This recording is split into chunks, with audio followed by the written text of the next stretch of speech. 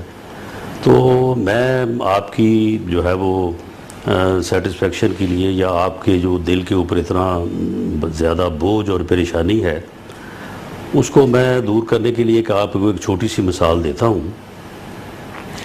یہ 99 میں کو آج سے تقریباً کو 16-17 سال قبل, آپ تو شاید اس وقت میڈیا میں نہیں بلکہ آپ شاید کسی کالج میں یا اسکول میں آپ اسٹوڈنٹ ہوں گی, لیکن یہ میرے دونوں بھائی جو ہے یہ سیاست میں تھے. 12 اکتوبر 99 کے بعد اسی طرح کی بکواس, اس طرح کا بیہودہ پراپیگنڈا اتنا ہوا, اتنے ڈاکومنٹس پیش ہوئے, اتنی کہانیاں بتائی گئیں, اتنے ثبوت پیش کیے گئے, پھر اس کے بعد پھر ایک چیز کو دوسری چیز سے جوڑا گیا, کالم لکھوائے گئے, پروگرام کیے گئے, ڈرامے کیے گئے, لیکن کچھ ثابت بھی نہ ہوا. اور اس کے بعد جب 2007-8 میں پاکستان کے عوام کو موقع ملا, انہوں نے اس قسم کی ساری بکواس کو ریجیکٹ کر دیا, اس قسم کے سارے بیہودہ پراپیگنڈے کو جو ہے وہ رد کر دیا, اور انہوں نے میاں نواز شریف کی ذات پہ اور پی ایم ایل این کے اوپر اپنے بھرپور اعتماد کا اظہار کیا, اور ان تمام الزامات اور اس بیہودے پراپیگنڈے کو انہوں نے دفن کر دیا. ایک سوال, living in one of these properties, ان کے صاحبزادے جو کنگز کالج لنڈن میں پڑھ رہے ہیں وہ پارک لین کی ان اپارٹمنٹس میں پراپرٹیز میں رہ رہے ہیں. انڈیپینڈنٹ فردر کہتا ہے it has been told that bank accounts were set up in the names of 3 members of the Qazi family جو بڑے قریبی دوست ہیں شریف خاندان کے, لیکن اس کے بعد قاضی خاندان کے جو صاحبزادے ہیں وہ آن ریکارڈ بھی آئے, انہوں نے ریٹن یہ بتایا کہ ہمیں چیٹ کیا گیا ہے, اسحاق ڈار صاحب کی جانب سے ہم سے ہمارے NIC اور ڈیٹیلز لے لی تھی, فیک اکاؤنٹس بنوا لیے پاکستان میں, اور اس کے بعد ہم بہت چیٹڈ فیل کر رہے ہیں, کوٹ ان کوٹ وی فیل اسٹوپڈ. ہم پاگل فیل کر رہے ہیں. We feel stupid. We feel totally raped by this man. We trusted him for 30 years. We had to clear our names. They're talking about Isaaq Dar صاحب. آئیے آگے چلیے. پھر گارڈین میں دیکھیے 10 اپریل 2000 سن 2000 گارڈین آپ کو کہتا ہے mister Sharif concealed ownership of his Park Lane apartments by registering them in the name of 2 British Virgin Islands offshore companies. اور اس کے اندر بیگم کلثوم نواز کو گارڈین کوٹ کرتا ہے, ذہن میں رکھیے, سن 2000. The Park Lane flats were bought because the children were studying in London. ہم نے پارک لین فلیٹس اس لیے خریدے کیونکہ ہمارے بچے لنڈن میں پڑھ رہے تھے. اب آگے آ جائیے ایک اور گارڈین کا 24 اکتوبر 1999 کا آرٹیکل دیکھیے. یہ آپ کو کہتا ہے a secret web of fake bank accounts and funds in offshore tax havens through which Sharif's family allegedly siphoned off more than 70 million pounds into London property, Swiss investments and banks in New York. یہ آپ کو دیگر انہی apartments کے حوالے سے اشارہ دیتا ہے. اب آپ ایک کتاب بھی دیکھ رہے ہوں گے اپنی ٹیلی ویژن اسکرین پہ. یہ کتاب لکھی گئی ریمنڈ بیکر کی, dirty money and how to renew the free market system. اس کے اندر لکھا جاتا ہے کہ لائک بھٹوز کی طرح شریف خاندان کے پاس بھی آف شور کمپنیز ہیں. 3 برٹش ورجن آئلینڈز میں ہیں. ان کے نام نیسکول, نیلسن اور شام راک, اور دیگر ہیں شینڈرون جرسی پرائیویٹ لمیٹڈ کے نام سے. Some of these entities allegedly were used to facilitate purchase of 4 rather grand flats on Park Lane in London. یہ کتابیں بھی اس کے اوپر چھپ رہی ہیں, کتابیں بھی چھپ چکی ہیں اس کے اوپر. اب آئیے ایک بی بی سی کی ڈاکیومنٹری بھی مختصراً ملاحظہ کر لیجئے جو ایک اگریمنٹ کے تحت, ایک سیٹلمنٹ کے تحت ساؤتھ ایشیا میں نہیں دکھائی گئی تھی, بیکاز ادھر غالباً الیکشنز ہو رہے تھے. شریف خاندان کو لگا ادھر دکھائیں گے تو یہ منفی طور پہ افیکٹ ہو سکتے ہیں. Watch the documentary. The allegation is that the Sharifs have the beneficial use of apartments whose ownership is registered in a foreign tax haven. Last September, a Pakistani paper published a photograph of Prime Minister Nawaz Sharif outside the apartments. He was being greeted by his son, Hussein. The electoral roll shows one of the apartments, number 17, is home to 3 people with the surname Sharif, including a Mr. Hussein Sharif. 7 days earlier, we were in London. The upmarket Mayfair district in the heart of the city boasts some of the most costly real estate in the world, owned by some of the world's richest people. And Nawaz Sharif is one of them. I caught up with him outside his plush apartment. A very pleasant city. آپ نے یہ سنا. اور اس کے بعد جلا وطنی سے واپسی سے قبل ایک اینکر نے انٹرویو لیا لنڈن میں انہی اپارٹمنٹس کے اندر. یہ بھی دیکھ لیجیے. نواز شریف صاحب کو جنہوں نے مطلب جگہ دی تھی وہ بالکل انہوں نے محل میں جگہ دی تھی. صاحب کا وہ اپنا تو نہیں تھا نا. لنڈن میں ان کے 2 فلیٹ ہیں, لیکن وہ فلیٹ اس وقت خریدے انہوں نے جو آج سے 30 سال پہلے. یہ آپ صدیق الفاروق صاحب کو غالباً سن لیا, آف دا ریکارڈ کے اندر تھے یہ چند سال پہلے, انہوں نے کہا کہ میں تو خود ان اپارٹمنٹس میں گیا ہوا ہوں. بہرحال یہ ڈیٹیلز ہیں. ابھی تھوڑی دیر میں آپ کو ویڈیو بھی دکھا دیں گے. ہمارے ساتھ موجود ہیں شاہ محمود قریشی صاحب, سینئر رہنمائے تحریک انصاف کے, ہمارا ساتھ دے رہے ہیں سید نوید قمر صاحب, سابق وفاقی وزیر رہ چکے ہیں, پیپلز پارٹی سے تعلق رکھتے ہیں. ہمارے ساتھ رانا ثناء اللہ صاحب موجود ہوں گے. آپ سب کا بہت بہت شکریہ. السلام علیکم. ایک وقفہ لے لیں چھوٹا سا سر, پھر آغاز کریں گے. Stay with news.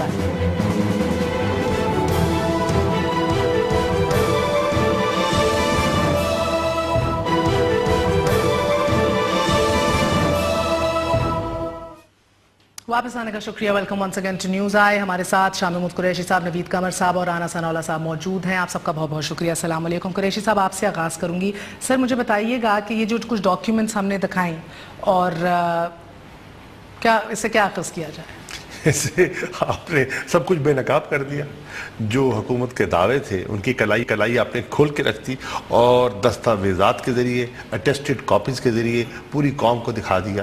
دیکھیے جو سب کو دکھائی دے رہا ہے وہ حکومت کب تک چھپائے گی؟ میں سمجھتا ہوں کہ انہیں حقائق بتلا دینے چاہیے. اسی میں ان کی بہتری. کیا حقائق ہیں آپ کے نزدیک؟ حقائق یہ ہیں کہ واضح دکھائی دے رہا ہے کہ ٹیکس ایویژن دکھائی دے رہی ہے, ڈاجنگ ٹیکسز, منی لانڈرنگ کے بالکل واضح دکھائی دے رہی ہے کہ پیسہ منتقل ہوا. واضح دکھائی دے رہا ہے کہ جو آف شور کمپنیز بنائی گئیں وہ کسی مقصد کے لیے بنائی گئی نا. ان کی لیگیلٹی اپنی جگہ, لیکن وہ پیسہ ٹرانسفر کر کے اس کو انویسٹ کر کے جو انہوں نے دلائل دیے اور انہوں نے کہا کہ یہ ہم نے اپنا وہاں سعودی عربیہ سے اپنی انکم سے ہم نے وہاں پراپرٹیز حاصل کی ہیں, لندن میں پارک لینڈ میں فلیٹس لیے ہیں. اب جو یہاں جو آپ نے ڈاکومنٹس دکھائے ہیں اور جو انکم ٹیکس کی تفصیلات آپ نے قوم کے سامنے رکھی ہیں وہ آپ کے نہ ہونے کے برابر ہیں, اور وہاں جو کروڑوں کی پیمنٹ کی گئی ہے وہ آپ کے سامنے ہے. پھر یہ کہا گیا کہ یہ جو ہمارے اپارٹمنٹس ہیں یہ اس سن میں خریدے گئے 6 میں 7 میں, لیکن یہ جو آپ ڈاکومنٹس دکھائے ہیں اس پہ تو تاریخ پرانی ہے, اور ان کی جو آپ اور خود اپنی ڈاکومنٹ